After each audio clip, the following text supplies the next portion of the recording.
In this tutorial, I'm going to show you guys how to make a double exposure. So I've got these examples here. So a double exposure is essentially two images that have been sort of merged together to create the final outcome. Now, it's quite popular in double exposures that you use a profile picture of a person, like this one here, and then they often use sort of landscapes or cityscapes to merge into the background, and it can be quite effective. The use of a profile is really good because you get the shape and outline of the face, and the landscapes again quite effectively go into it.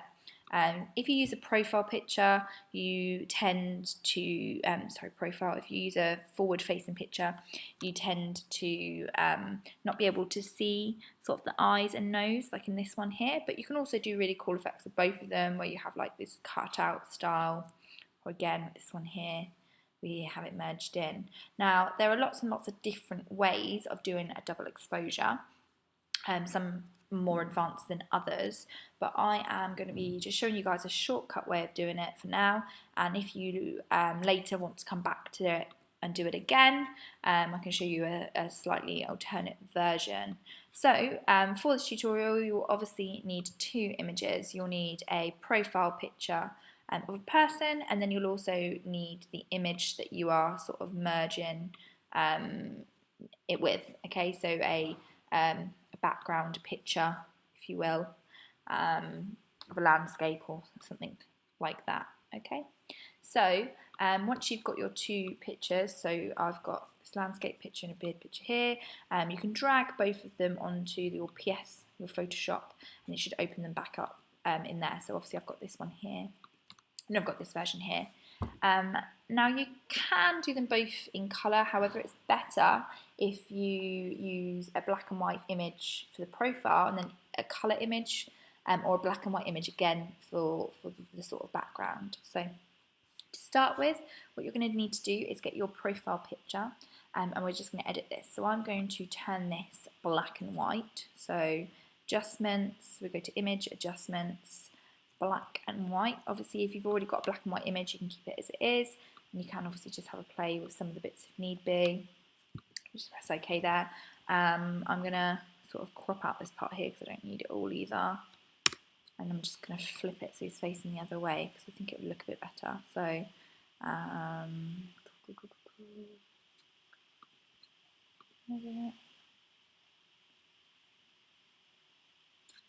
my layer's locked. I'll unlock my layer first.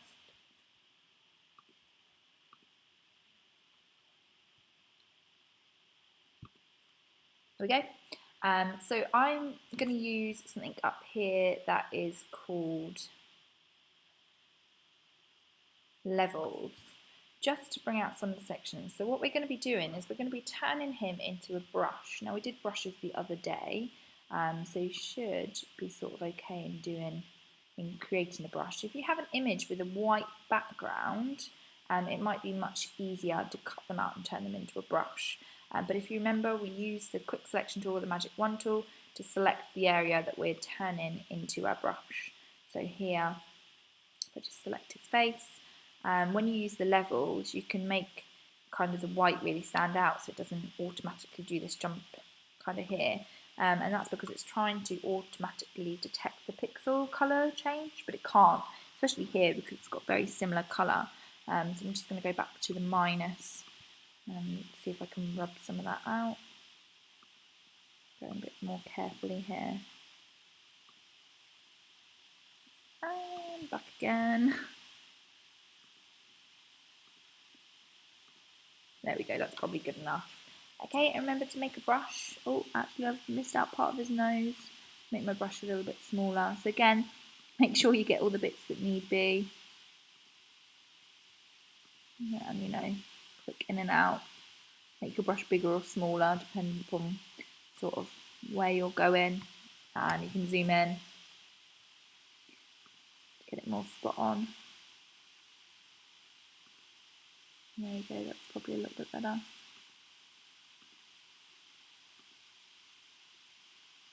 Okay. Actually,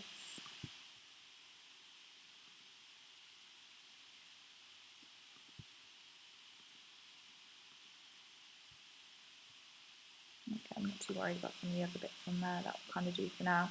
But remember, when we make a brush, we go to Edit, Define, Brush Presents. And I'm just going to call this one Beard. Okay, so I've got my brush here.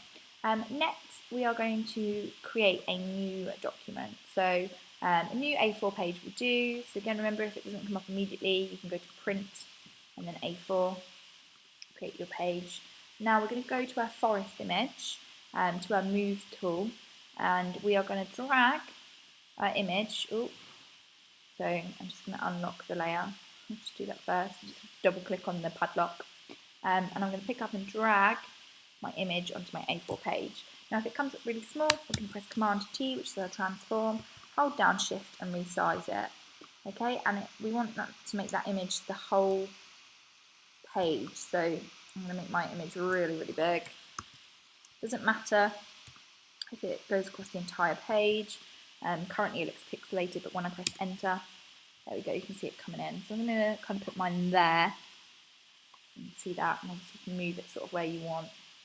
I think that's sort of the better side because there's much more going on.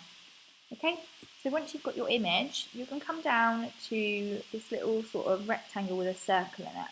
When you press that, it creates a layer mask. So you can see we've got the two linked parts in our layers here. If you double click on the white blank page bit there, it'll either come up in your library here, or you'll have something come up saying show properties. So press show properties, and then we're going to click invert. Okay, so it'll turn your page white. After that, we're going to get our brush. Okay, it's a little bit too small, so we might need to resize it. Sort of nice, good sized brush.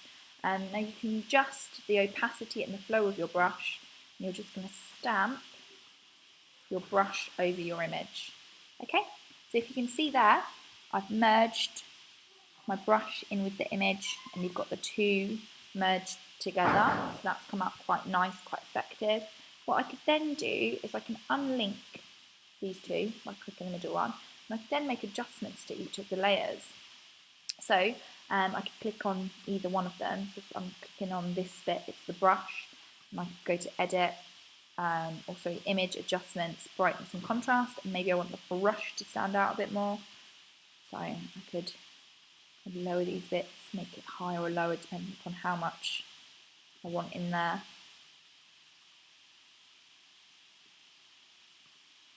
Okay, again, I can come back to the image. I might want to do brightness and contrast again. If I go down, we'll turn the image underneath off, and you can see more of the brush. If I go up, I've got the opposite.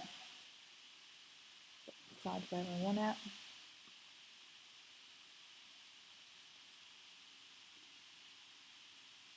In fact, I think it was better before, so obviously I can always turn it off. I could also do a desaturate and turn down the colour underneath, so we've got black and white instead. So it's about having to play again with those layers and seeing what you can do, so get the overall finish. Okay, if I had an image where more of it was cut out here, I could also use the eraser tool with a soft brush. So if I just find my brushes, I could use like a softer brush with a soft hardness, and I could, if I turn that up, it's not going to work so well with this picture, but I could then go in and sort of erase parts of the head, follow like the tree line, so you get that sort of effect. Like on some of those other images, probably have a softer brush than that.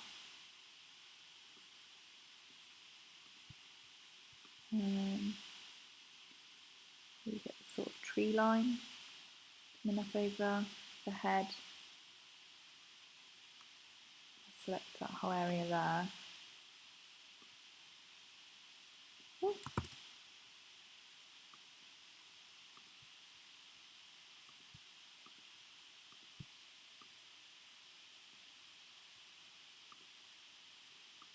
White layer. It's not going to pick it up for me. Well, you get the effect. obviously you'd have more of the eye in there.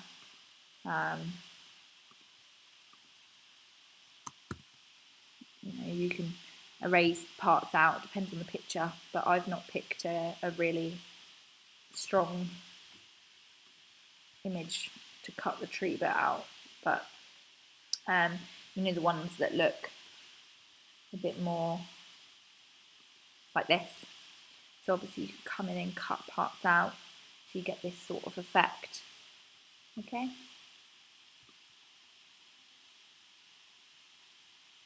You can work like that.